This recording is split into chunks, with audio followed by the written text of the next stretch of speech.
দেখো আমাদের আজকের ক্লাসে কি আছে, আমরা বয়স নিয়ে ডিসকাস করবো। ঠিক আছে, তাহলে বয়স কাকে বলে প্রথমে এটা জানতেই হবে। এটা সংজ্ঞা কি?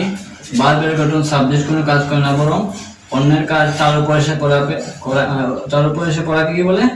বয়স বলে। বয়সের বাংলা অর্থ হচ্ছে বাচ্য। ঠিক আছে, আমরা বাচ্য পড়ছি বাংলাতে। বাংলাতে বাচ্য হচ্ছে তিন প্রকার: কর্তৃবাচ্য, কর্মবাচ্য আর হচ্ছে কর্মকর্তৃবাচ্য। আর ইংরেজিতে বয়স চেঞ্জ কিন্তু দুই প্রকার, অ্যাক্টিভ ভয়েস আর প্যাসিভ ভয়েস। ঠিক আছে, কর্তৃবাচ্য আর কর্মবাচ্য। তাহলে আমাদের এখানের মধ্যে এই চারটা एग्जांपल লিখলাম। We play football, the boy satisfied us, he killed a bird, they are digging a canal. এই সবগুলাই কিন্তু অ্যাক্টিভ ভয়েসের মধ্যে আছে। আমাদের প্রশ্নের মধ্যে বলছে এরকম ডিরেকশন দেওয়া থাকবে। ঠিক আছে, ব্র্যাকেটের মধ্যে এটাকে মেক ইট প্যাসিভ অথবা প্যাসিভ লেখা থাকবে। ঠিক আছে, মানে প্যাসিভে আমরা কি করব? রূপান্তর করব। তাহলে আমরা এই যে আটটা রুলস লিখছি, एग्जांपल রুলসগুলো আমরা সিস্টেম বাই সিস্টেম প্রয়োগ করতে হবে। ঠিক আছে, তাহলে প্রথমে যে কাজটা করতে হবে সাবজেক্ট, অবজেক্ট আর ভার্ব চিনতে হবে। ঠিক আছে, তাহলে এখানের মধ্যে সাবজেক্ট আছে কি? উই। আমি শর্টকাট লিখলাম, উই এর সাবজেক্ট হচ্ছে উই, এটা হচ্ছে ভার্ব, মূল ভার্ব। এটা হচ্ছে আমার অবজেক্ট। ঠিক আছে, এটা হচ্ছে সাবজেক্ট, এটা হচ্ছে ভার্ব, এটা হচ্ছে কি? ফুটবল হচ্ছে অবজেক্ট। তাহলে উই প্লে ফুটবল মানে কি? আমরা ফুটবল খেলি। ঠিক আছে, তাহলে আমাদের ফুটবল যেহেতু অবজেক্ট আছে, আমার প্রথম নিয়ম কি? অবজেক্ট সাবজেক্টে পরিণত হয়। মানে আমরা জানি কি সাবজেক্ট থাকে সবার প্রথমে আর অবজেক্ট থাকে সবার শেষে, কিন্তু এখানে রুলসের মধ্যে কি লিখছি আমি? অবজেক্ট সাবজেক্টে পরিণত হয়। তাহলে ফুটবল যেহেতু অবজেক্ট শেষের দিকে আছে, এটা সামনে চলে আসবে। দেখলাম আমি কি ফুটবলটা সাবজেক্টের মধ্যে প্রথমে লিখলাম। তারপরে কি করতে হবে? এটা ভার্ব বসাইতে হবে, হেল্পিং ভার্ব। ঠিক আছে, তাহলে এটা কোন ধরনের tense? Present indefinite tense. Subject plus মূল ভার্বের প্রেজেন্ট ফর্ম প্লাস অবজেক্ট।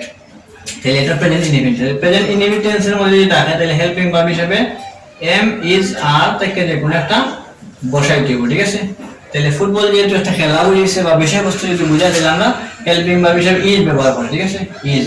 তারপরে ধরো 3 নম্বর স্কিল আছে মূল ভার্বে আইএনজি, তাহলে বিং বসে। মূল ভার্বে এখানে প্লেইং দেওয়া আছে, দেয়া তো নাই, এখন কি করতে হবে? বিন লেখার কোনো প্রয়োজন নাই। হ্যাভ এ দ্যাট, তাহলে বিন বসে। হ্যাভ এ দ্যাট এখানে মধ্যে নাই, হ্যাভ এ লেখা হবে। তারপরে মূল ভাবে পাস্ট পার্টিসিপল ফর্ম। প্লে এর পাস্ট পার্টিসিপল ফর্ম কি? Play, played, played. ঠিক আছে, তারপরে 6 নম্বর দেখো কি আছে? দুইটি অবজেক্ট তাহলে অন্যটি বসে। এখানে মধ্যে অবজেক্ট মাত্র ফুটবল একটাই আছে, মানে আরেকটা যেহেতু নাই, লেখারও দরকার নাই। ঠিক আছে, তারপরে কি প্রিপজিশন অনুযায়ী বাই অথবা টু, ম্যাক্সিমাম সাথে বাই বসে, তাহলে আমরা লিখলাম কি? বাই। তারপরে সাবজেক্ট অবজেক্ট বলতে সাবজেক্ট কি ছিল? উই, তাহলে উই এর অবজেক্টিভ ফর্ম হচ্ছে কি? আস, লিখলাম আমি আস। জানাতে গেল football is played by us, মানে আগে অর্থটা ছিল উই প্লে ফুটবল মানে আমরা ফুটবল খেলি। এখন হইছে কি? অর্থটা football is played by us মানে হচ্ছে ফুটবল আমাদের দ্বারা খেলা হয়। ঠিক আছে, ওকে। তারপর দেখো কি লিখলাম? দা বয় স্যাটিসফাইড আস। এখানের মধ্যে দা বয় হচ্ছে সাবজেক্ট, এটা হচ্ছে মূল ভার্ব, এটা হচ্ছে আমার অবজেক্ট। ঠিক আছে, তাহলে সাবজেক্ট আস আছে, আসটা আছে আমার অবজেক্ট, সাবজেক্টে তাহলে কি হবে? উই হবে, লিখলাম কি? উই। তাহলে এখানে স্যাটিসফাইড থেকে স্যাটিসফাইড, যে পাস্ট ফর্মের মধ্যে আছে। পাস্ট ফর্মে যদি থাকে মানে এটা past indefinite tense. Subject plus মূল verb past form plus object মানে পাস্ট ইনডিফিনিট টেন্স। তারপরে তাহলে কি করতে হবে? হেল্পিং ভার্ব হিসেবে ওয়াজ অথবা ওয়ার বসাইতে হইব। ঠিক আছে, তাহলে উই যেহেতু প্লুরাল, তাহলে কি হয়? ওয়ার হয়, তাহলে উই ওয়ার। তারপরে আইএনজি নাই, বিং লেখা দরকার নাই, হ্যাভ এর নাই, বিং লেখা দরকার নাই। মূল ভাবে পাস্ট পার্টিসিপল ফর্ম, এটা মূল ভাব ছিল। প্রেজেন্ট ফর্ম হচ্ছে স্যাটিসফাই, স্যাটিসফাই, স্যাটিসফাইড, স্যাটিসফাইড। এটা past participle form satisfied, satisfied. তারপরে প্রিপজিশন যদি বাই, তারপরে সাবজেক্ট কি? অবজেক্টে পরিণত হয়, দা হয়, শেষের দিকে চলে আসে। তারপরে হি কিলড এ বার্ড, এটাও পাস্ট ইনডিফিনিট। কিল থেকে কিল, অবজেক্ট হচ্ছে এবার, সাবজেক্ট হচ্ছে হি, তাহলে এটা প্রথমে আসবে তোমার এবার। এটা যেহেতু পাস্ট ইনডিফিনিট টেন্স, তাহলে এবার এটা সিঙ্গুলার নাম্বার, এবার মানে একটি বাকি, তাহলে সিঙ্গুলার দিয়ে থাকে কি? ওয়াজ হইব, তাহলে এবার ওয়াজ। এটা মূল ভাবে আইএনজি নাই, বিং লেখা দরকার নাই, হ্যাভ এর নাই, বিং লেখা দরকার নাই। তারপরে কি মূল ভাবে পাস্ট পার্টিসিপল ফর্ম হচ্ছে কিল, তারপরে প্রিপজিশন যদি বাই, তারপরে হি এর অবজেক্টিভ ফর্ম কি? হিম, লিখলাম আমি হিম। তারপরে কি দেখো? দে are digging a cancel. They are digging a ক্যানেল অর্থ কি? আমরা জানি ক্যানেল অর্থ খাল, ডিগ অর্থ খনন করা। ঠিক আছে, তাহলে এখানের মধ্যে অবজেক্ট হচ্ছে কি? এ ক্যানেল। মূল ভাব হচ্ছে ডিগ থেকে ডিগিং, এটা যে হেল্পিং ভার্ব, এটা হচ্ছে সাবজেক্ট। তাহলে দে আর ডিগিং এ ক্যানেল, এটা কোন ধরনের টেন্স?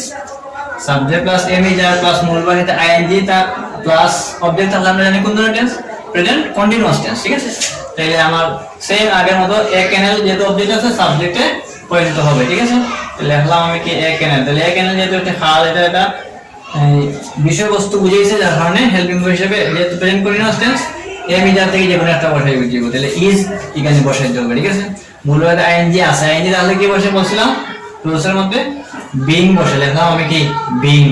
তারপরে মূল ভার্বের past participle form dug, D U G dug হচ্ছে পাস্ট পার্টিসিপল ফর্ম। তারপরে প্রিপোজিশন যে বাই, দেয়ার অবজেক্টিভ ফর্ম কি দেন।